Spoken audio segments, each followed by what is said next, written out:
Published 1846 EDT, the 18th of October 2017. Updated 2005 EDT, the 18th of October 2017. Making a speech in honor of my parents at their golden wedding anniversary last month, I spoke of my deep pride in their great achievement. Here are two people, I told family and friends, who epitomize all that is good about marriage, a couple who put their egos to one side to raise their family and nurture a lifelong bond. I meant every word. But what I left out is that, despite growing up with such a positive example, nothing will ever persuade me to follow the same path. I will never, ever marry. That's because the kind of traditional marriage that saw my mum and dad thrive no longer exists. It has been replaced with a modern version so warped that it has ceased to become an institution worth entertaining. Well, not for men anyway. Lloyd has written a book on why the modern man should avoid marriage at all costs. Indeed, I've written a book on the plight of modern men, and recently I spoke on national radio imploring every unmarried man to avoid going up the aisle. It was in response to Ian Duncan Smith's astonishing claims, made during the Conservative Party conference, that unmarried men are dysfunctional human beings and a blight on society. The former Work and Pensions Secretary said that, out of wedlock, men are released to do all the things they wouldn't normally do. In other words, to behave like feckless idiots, committing crime, drinking too much, taking drugs and fathering multiple children.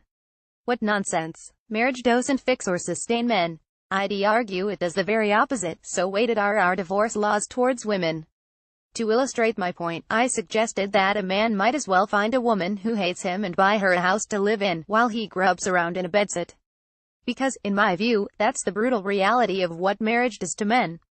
He'd be better off, financially and emotionally, staying single. With startlingly high divorce rates, he believes that traditional marriage doesn't exist anymore. Of course, I appear to be horribly contradicting myself, lauding my parents' achievement one day and hammering marriage the next. But actually I'm just being realistic. Modern marriages simply aren't built to last in the way they were when my mum and dad got married. The year they tied the knot, 1967, there were just over 43,000 divorces in England and Wales. You can roughly treble that figure today. This means that as soon as you legally commit to a woman now, no matter how much you love her, you take the most reckless gamble on your future wealth, health and happiness. Then there's the mental impact. According to a 2013 survey, divorce makes men feel devastated, betrayed, confused and even suicidal. Women are more likely to feel relieved, liberated and happy following a split, the risk being that if it all goes wrong, and around 42% of marriages fail, then matrimonial law, the family courts, indeed society as a whole, will conspire to ensure the biggest loser in the equation ends up being you. Then there's the mental impact.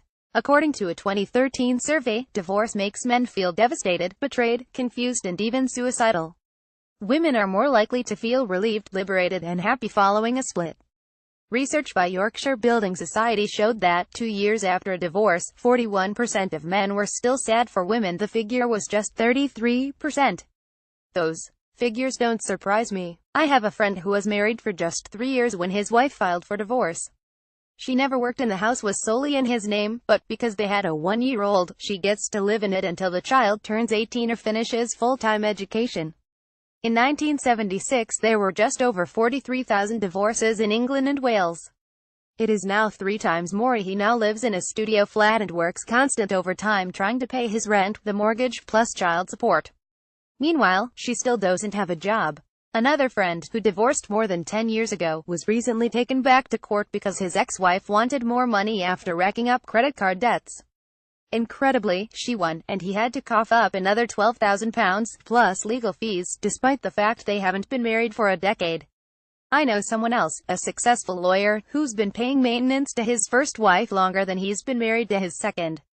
The thing is, I'm not against relationships, not at all. I've committed to women in the past and, as much as I'm currently happily single, hope to do so again in the future. But my friend's salutary experiences mean I'll never make it legally binding, no matter how in love I might be. I feel the same way about becoming a father. It's just too risky. While women wield all the power, not only over when and if children are conceived, but also over whether the man is allowed to continue to play a role in a child's life.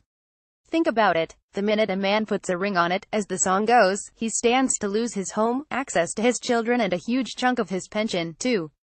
Peter feels that marriage means losing your home, access to children and a chunk of pension, and nobody seems to bat an eyelid. When did you last hear of a man being the one to stay in the marital home, whether or not he pays the mortgage on it? What separated father do you know who gets to tuck his kids into bed every night? Meanwhile, the woman ending the marriage, and with 68% of proceedings instigated by the woman, she's the one most likely to, gets to walk away with a potential lifelong meal ticket. Mine might sound like a dystopian take on the world, but the depressing truth is that too often men who marry end up being treated as little more than sperm donors and cash machines. And so the best thing we can do to protect ourselves is not to bother in the first place. Of the 106,959 divorces granted last year, 41,669 were initiated by men. The sad reality, as I see it, is that the writing's on the wall from the moment a man proposes. That's when he gets sucked into a cripplingly expensive vortex, where getting married becomes more about the bride and an impending occasion than any emotional commitment. What starts with an expensive diamond ring, typically costing at least £2,000, evolves into the all-consuming organization of an event where the groom plays little more than a walk-in role. A wedding today typically costs £17,000. My parents' 60s generation paid on average £50. And no matter how much you contribute financially, what you want out of that day is inconsequential, because remember, it's not about you. At which point, a pattern is set. Today's weddings cost around £17,000 once everything has been taken into account. Sadly, there's even more bad news. Your sex life tends to dwindle after marriage. A recent survey of 3,000 couples found that those who'd had sex 4 times a week before their wedding did it just once a week afterwards. Of course, you could argue that this has long been the case, and that my father was taking just as big a risk when he proposed to my mum.